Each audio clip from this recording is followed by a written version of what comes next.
Welcome back to the math warriors. आप सभी लोगों के लिए अपडेट है कि देखिए इलाहाबाद हाई कोर्ट का जो फॉर्म आया उसमें उत्पन्न हो गए डाउट। अब डाउट उत्पन्न होने का कारण है कि किसी के पास सटीक जानकारी नहीं है ना। तो उन जो भी आपके मन में इस समय डाउट होंगे ना, सारे डाउट क्लियर कर दूंगा इस वीडियो में। तो आप लोग चैनल से जरूर जुड़ जाएं, ठीक है। चैनल को सब्सक्राइब करें, लाइक करें और शेयर करें, बेल आइकन भी दबा लें। समझते हैं क्या क्या आपके मुद्दे आ रहे हैं, उन्हीं को मैंने लिख लिया और आपके सामने बताता हूं। टाइपिंग सर हिंदी की जो है उसका फॉन्ट क्या होगा, क्या मंगल होगा, कुर्ती होगा, है ना। अभी एक यूपीपीसीएल का दोस्तों फॉर्म आया हुआ है, उसमें कुर्ती दो मांगी गई है, ठीक है। और वहां आई थिंक 30 मांगी गई हिंदी की, 35 इंग्लिश की मांगी गई। लेकिन यहां पर आप लोगों को मंगल इंस्क्रिप्ट में आपकी टाइपिंग होगी। इस बात को बहुत अच्छे से समझ लो, ठीक है। तो इलाहाबाद हाई कोर्ट मंगल इंस्क्रिप्ट पर ही कराता है हमेशा, तो आप लोग उसकी तैयारी करना, पहली बात, ठीक है।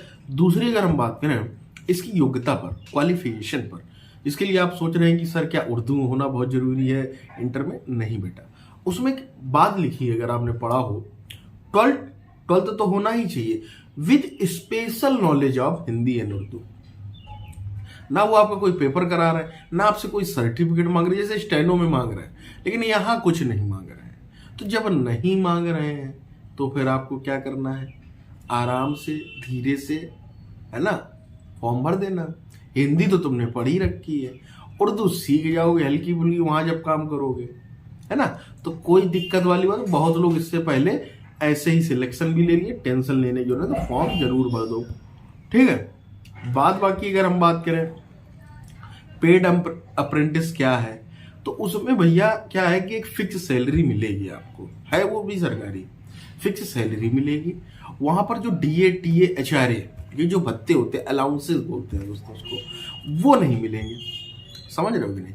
डीए नहीं मिलेगा, डीएनएस अलाउंस महंगाई भत्ता, टीए ट्रेवलर अलाउंस यात्री भत्ता नहीं मिलेगा, और एचआरए हाउस रेंट अलाउंस, ये सब अलाउंस नहीं मिलेगा। फिक्स सैलरी होगी उतनी मिलेगी, ठीक है। वो बढ़ती भी रहती है धीरे धीरे, ऐसा नहीं, लेकिन वो फिक्स के हिसाब से बढ़ेगी, उस पर कैलकुलेशन नहीं होगा बेसिक पे, ठीक है।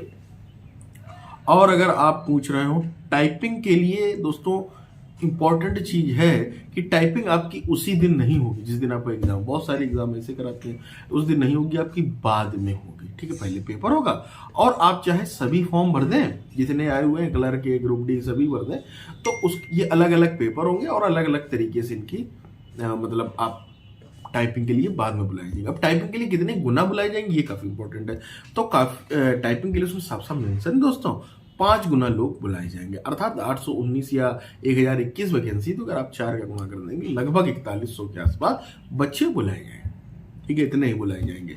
100 मार्क्स में आपकी किताब बनेगी, नो नेगेटिव मार्किंग है, सिलेबस मैंने बता ही दिया आपको, हिंदी, गणित, अंग्रेजी, जीएस, ठीक है। 25-25 नंबर के होने के चांसेस है, खैर उन्होंने क्लियर नहीं किया है, थोड़ा बहुत ऊपर नीचे कर सकते हैं, उसमें कोई उनकी आजादी है, क्या पता मिक्स क्वेश्चन करके दें, 1.5 घंटे का समय रहेगा, नो नेगेटिव मार्किंग है, ठीक है। 100 मार्क्स का पेपर होगा, 50 नंबर की आपकी जो है टाइपिंग होगी, 25 नंबर की हिंदी होगी, 25 नंबर की इंग्लिश होगी, और हिंदी और इंग्लिश दोनों मिलाकर 50 नंबर के होंगे, तो 150 नंबर में आपकी बनेगी कटाप, ठीक है। अब वहां पर 25-25 जो होगा, वहां पर एक्यूरेसी के हिसाब से आपको मार्क्स भी मिलेंगे, इस बार ये नया है, और उसमें कम से कम आप लोगों को 10 मार्क्स तो लाना ही है, नहीं तो आप डिस्क्वालीफाई हो जाएंगे। उसके बाद फिर इधर और रिटन पेपर और इसको मिलाकर एक कटाप बना दी जाएगी और आपका सिलेक्शन हो जाएगा, आपकी टीवी कराई जाएगी और आपका सिलेक्शन हो जाएगा। उम्मीद करता हूं कि एक एक बात को अब आप समझ पाए होंगे, मुझे नहीं लगता कि अब कोई डाउट रह गया होगा। छोटे से वीडियो में सब कुछ बता दिया, तो शेयर कर दो दोस्तों, लाइक करो, मिलते हैं अगले video, till then take care.